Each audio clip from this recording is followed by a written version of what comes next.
everybody, welcome back.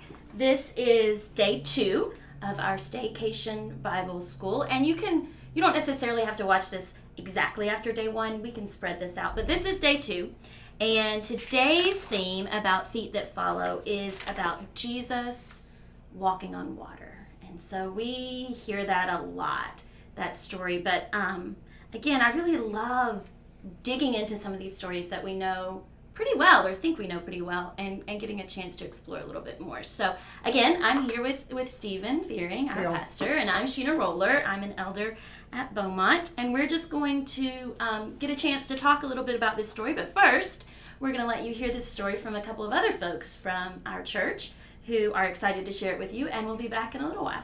Thanks. And now a reading from the Gospel of Matthew, chapter 14, verses 22 through 33. Let us listen to what God is saying to God's church.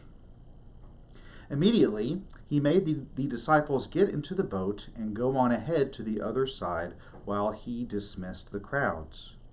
And after he had dismissed the crowds, he went up the mountain by himself to pray.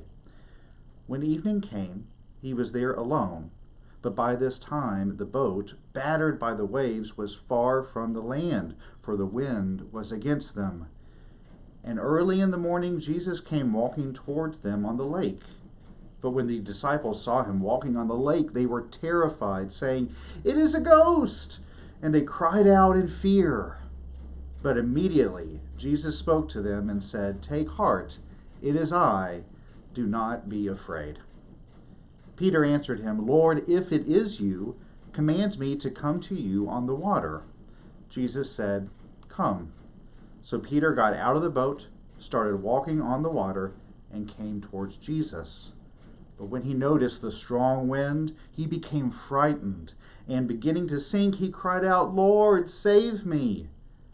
Jesus immediately reached out his hand and caught him, saying to him, "You of little faith, why did you doubt?" When they got into the boat, the wind ceased, and those in the boat worshipped him, saying, "Truly, you are the Son of God."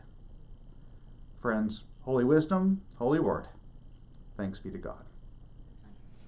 Okay, so kind of starting the same way we started yesterday. Where was Jesus when this started? And by this point, there were disciples. So where were the disciples? So Jesus was not in the boat at the time. Actually, the disciples were on the boat, and Jesus told them to go kind of ahead of them, and they were crossing the lake, and Jesus was not with them, and everything was going pretty well. Yeah. Until a really, really big storm popped up out of nowhere. Oh. So how do you think you'd feel if you were on that boat without Jesus? I would feel really scared. I remember that, so I used to spend a lot of time on boats. Before I lived here, I lived on a small island with no bridges. Oh, so the wow. only way to get on or off that island was by taking a boat. Yeah. If I wanted to go to Target or McDonald's or whatever, we had to take a boat. And I remember one time I was taking a boat from the islands off, and this really big storm came up, and I got really scared because water was coming up over the sides, and everything was fine, but I remember in that moment I was pretty scared, and I was on a really big boat too. These disciples were on probably a much smaller boat, yeah. So I'm guessing that they were pretty scared. I bet the boat was moving around in the waves, and wow. So you started talking about storms. Let's talk a little bit about storms, because there's lots of storms and storm stories in the Bible where things just change pretty quickly, just like they do right now. It was thundering a minute ago here, and now it looks blue sky again. So it seems like storms can just kind of pop up. And storms are also times that, me too, like I feel kind of nervous, a little bit worried about what's going to happen, because sometimes storms can be really destructive. So if we're thinking about right now, in this time that is unknown, this worldwide pandemic, COVID-19, like, have there been some storms or some scary times for you or for that, for us, when we really don't really know.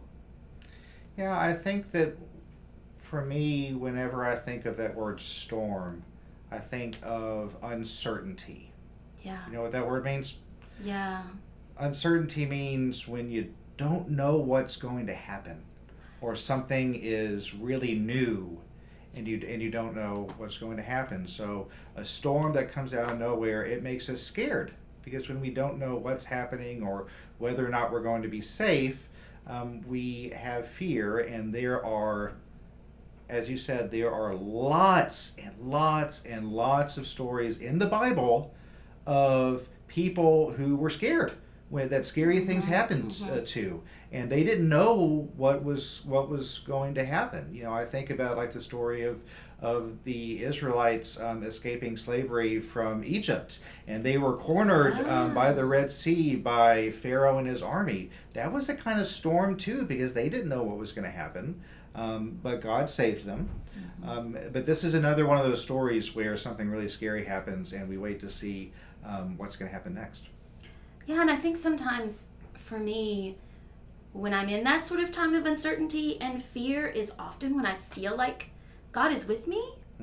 Almost like Jesus isn't out of the boat, but he's with me, because that's a comfort. And so Jesus does kind of try to get back to the disciples, but he asks somebody to come out of the boat. Yep. Yeah, So what's going on there? So Jesus starts walking on water, and in the midst of the storm, they see Jesus off in the distance. Wow. And Jesus can tell that they're scared. Probably would not have taken a rocket science to figure out that these folks were pretty scared. So Jesus does what you would do in that situation. He says, be encouraged. It's me. Don't be afraid. Yeah, because that would look like pretty weird. Yeah. To have somebody walking on the water. It would. So I that's the disciples must have been really kind of not sure what was going on, because you don't expect somebody to be walking on water, because people aren't supposed to be able to walk on water. Yeah. I know I can't walk on water. No, I can't either. So, and yet in the midst of this storm, Jesus is saying, don't be afraid. If I were a disciple, I'd kind of be like, make the storm stop, and then I'll stop being afraid. Yeah, that makes sense. But then after Jesus said, don't be scared, Peter says, if it's you, order me or tell me to come out to you. Whoa. As in to like walk on the water. Wow. And guess what Jesus says? He says to Peter, come on. Come on. And that's exactly what Peter does. So Peter starts walking on the water. Yep. And he trusts Jesus because he gets out of the boat. Mm-hmm. But then something happens. Mm-hmm. Yeah, I think he was concentrating really well, and things were going great. But then he got distracted. Yeah. He kind of forgot that Jesus was right there, I think. And he saw all the waves and the thunder and the lightning, and he began to get scared again and lose heart, and then he began to sink. That's one of my scariest thoughts. Yeah. Drowning, sinking. Yeah. So he begins to sink, and he calls out to Jesus and says, Lord, rescue me, save me, help me. And Jesus immediately, it's what the text says, immediately grabs Peter's hand and pulls him up.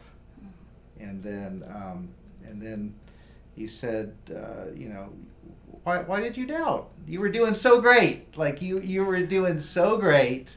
But then you got a little bit distracted, and here we are again. You're okay, but it's almost like Jesus was saying, you were doing so well. You can do it through me and through faith that you have in me and the faith that we have in God. So sometimes I can start to mess up when I get distracted. Yeah, I think that's one of my last questions. So, like, how do we see ourselves in this story? Where do we get distracted and sort of lose sight of Jesus, and so we have a hard time following? I think that when scary things are happening, and scary things are happening right now with the COVID-19, with the pandemic, we can't be together physically the way that we normally can. Many of you probably haven't been able to to play with your friends and maybe some other family members the way that you normally do. And when we're all outside in public, we're wearing masks, and that's different. We do that to protect one another when we can't be, at 6 feet or more away from each other. So all these things are kind of new, and they're kind of scary. But in the midst of that, we remain grounded in God's Word to trust that through all of this, that God will put people in our lives to help keep us safe, like our parents, doctors, nurses, scientists that are working on trying to get a vaccine for the coronavirus, all to keep us safe. And that if we work together as a family, we can do what God is calling us to do, and we can get through the storms together. So ultimately, this story is about the power of love and how love helps us kind of get through those times of fear. Yep. Yeah. I think that's a pretty good way to put it. Thanks, Stephen. All right. Thanks, Sheena. We'll see you another day. We'll see you on day 3. Bye. I was sitting on a fence post chewing my bubble gum, playing with my yo-yo, do-wop, when along came Hermie the worm, and he was this big. And I said, Hermie, what's up with you, man? And he said, I just ate breakfast. I was sitting on a fence post chewing my bubble gum, playing with my yo-yo, do-wop, when along came Hermie the worm, and he was this big. And I said, Hermie, what's up with you, man? And he said, I just ate lunch. I was sitting on a fence post chewing my bubble gum, playing with my yo-yo, do-wop, when along came Hermie the worm, and he was this big. And I said, Hermie, what's up with you, man? And he said, I just ate dinner.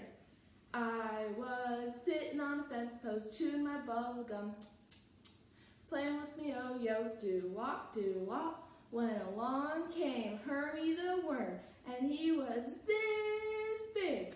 And I said, Hermie, what's up with you, man? And he said, I just ate dessert.